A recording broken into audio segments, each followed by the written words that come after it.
We're going to be doing a wound culture video. First, we're going to want to perform hand hygiene and then introduce ourselves, identify patient with 2 identifiers. We're going to assess the patient for signs and symptoms of infection. So we're going to check for fever, chills, and excessive thirst. And we'll also have the patient rate the wound site on a scale of 1 to 10 for a pain assessment. Now we're going to apply clean gloves and remove old dressing.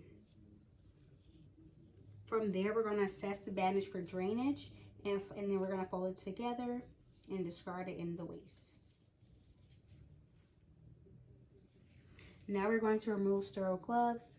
Now we're going to remove gloves, perform hand hygiene, and put on sterile gloves and assess the wound site.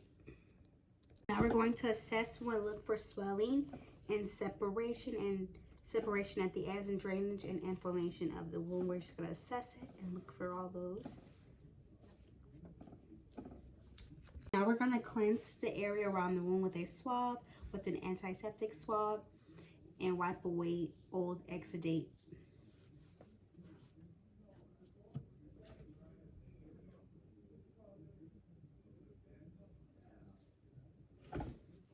Now we're going to remove these gloves and dispose gloves and reapply sterile gloves, and also open the set of a sterile culture so we can take a specimen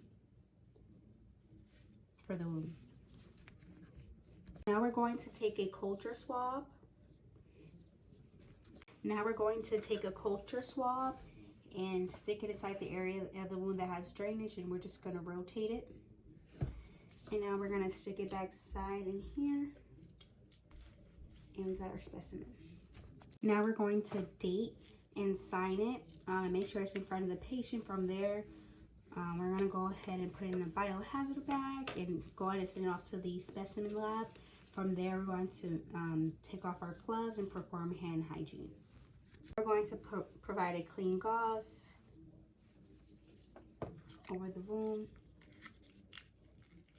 We did perform hand hygiene before doing the wound change, and we're just gonna apply the gauze back over the wound so that it's covered. So it should look like this.